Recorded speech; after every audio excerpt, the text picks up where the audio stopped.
Ever found yourself rambling in an interview or struggling to structure a story that actually lands? You're not alone. This is where the HSTARL framework comes in. A simple but powerful framework that lets you tell more clear, compelling, and memorable stories. Whether you are in a job interview or just giving a talk, the HSTARL framework should be something you keep in your toolkit to tell more effective stories. We'll approach this topic in 3 parts. First, we'll talk about the actual problem that we're trying to solve here. Second, we'll go through the HSTARL framework to understand what it really means. And finally, we'll wrap up with some tips and considerations that can help you make the most of this framework. So let's go. So the problem. The crux of the problem is that you know your story, but the interviewer does not.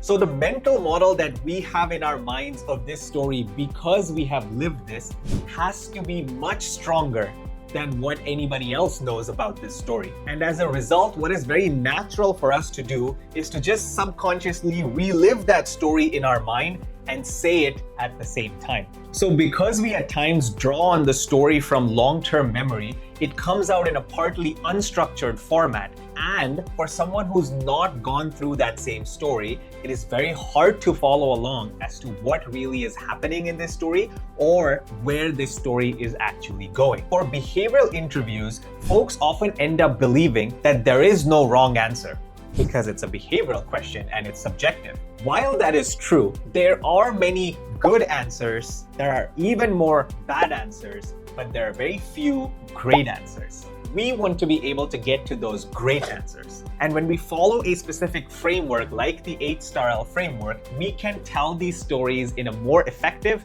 engaging way where the listener is able to follow along a little bit better and capture more of the story out of genuine curiosity. Now let's go through the framework. The HSTARL framework is my own framework that I built on top of the STAR framework. To be honest, you'll probably be fine using the STAR framework as well, but if you really want to go one step further and really impress with your storytelling, you should consider the HSTARL framework. Let's first unpack what's happening inside the HSTARL framework. The H stands for a hook or a headline. The star in the middle is the same star as it existed before. The S is for situation, the T is for a task, the A is for action, and the R is for the result. The L at the end of HSTARL stands for learning. The hook can be one of the most captivating parts of a story. With the hook or the headline, we want to give a captivating title to our entire story. This could also be a reflection of the end state of a story. TV shows often do this when they're naming their episodes. Some TV shows do it in the name itself. Let's take an example of a very popular TV show called How I Met Your Mother. The TV show How I Met Your Mother, even before you saw one episode or knew even who is on that TV show, you have a rough idea of how that show is going to end. That is a captivating hook or a headline that gives you a glimpse into what the end state of this story is going to be. Many times what happens in these behavioral questions is people start the story at the start and then they take it towards the end, which seems very natural. But when you create a glimpse of the end, what happens to the human mind is that naturally there is curiosity. This, in a technical term, is called a story gap. What is a story gap? A story gap essentially has 2 parts. One, you know the starting situation of the story, which is our present moment right now, which doesn't even need to be spoken about. But when you add in an end moment of this story, there is a gap in the story that gets created. The mind naturally starts to wonder, okay, how did we go from here to that ending state? That story gap creates curiosity. And plus, every time we know the end goal of a story, we subconsciously start making other connections to the end goal that we wouldn't be able to do if we didn't know the end state in the first place. So try to give your entire story a one-phrase name. And when you try to come up with that name, you yourself might have some struggles. And through that, you will help answer it for your own self. What is this story really about? So the next time you get asked a behavioral question, something along the lines of, tell me about a time when, blah, blah, blah, you can start with a hook or a headline that captures the entire essence of this story. That brings about curiosity in the listener, and hopefully they pay more attention to the story. And because they have an anchor point of what the end state of the story is, every subsequent detail you share is something that they can point back to that anchor and make more sense out of the story that you're sharing, because they are listening to it for the first time.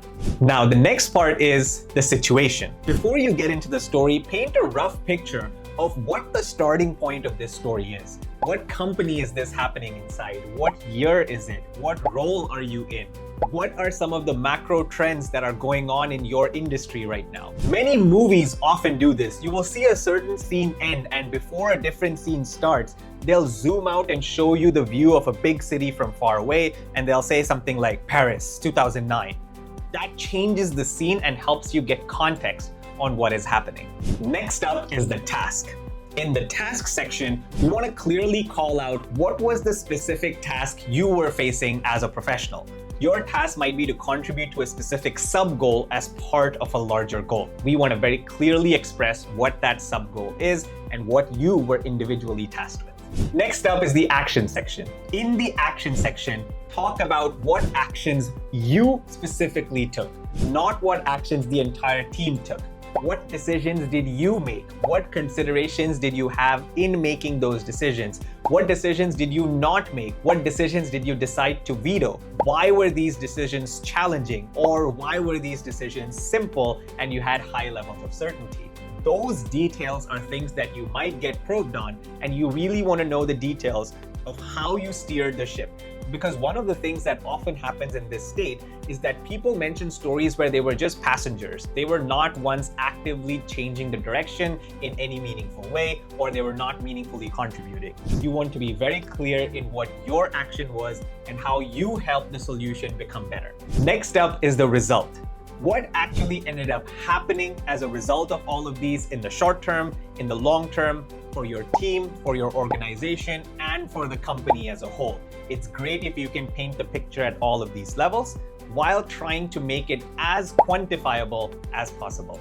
And finally, we have the learnings. What did you learn from this process? People say we learn a lot from failure, and that is absolutely true. But I believe that there's a lot of learnings to be had during successes as well, if you look deep enough. When you proactively share learning, saying, hey, I wasn't ready to take on all of these things and I actually learned in the process and became better somehow, even though I succeeded, it shows a great growth mindset. So to summarize all of this in HSTARL, we have the hook or the headline at the beginning to create a form of a story gap, to build curiosity and excitement for the story, and to give an anchor point towards what the end of this story is going to be, so people pick up on more details.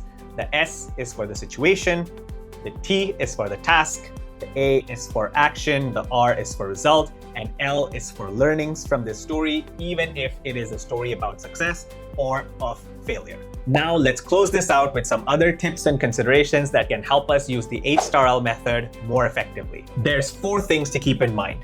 Number 1, be concise. Avoid rambling in any section. Ensure that every word that you are saying has actual meaning behind it. Second, own your action. Whether the action was right or not, own it.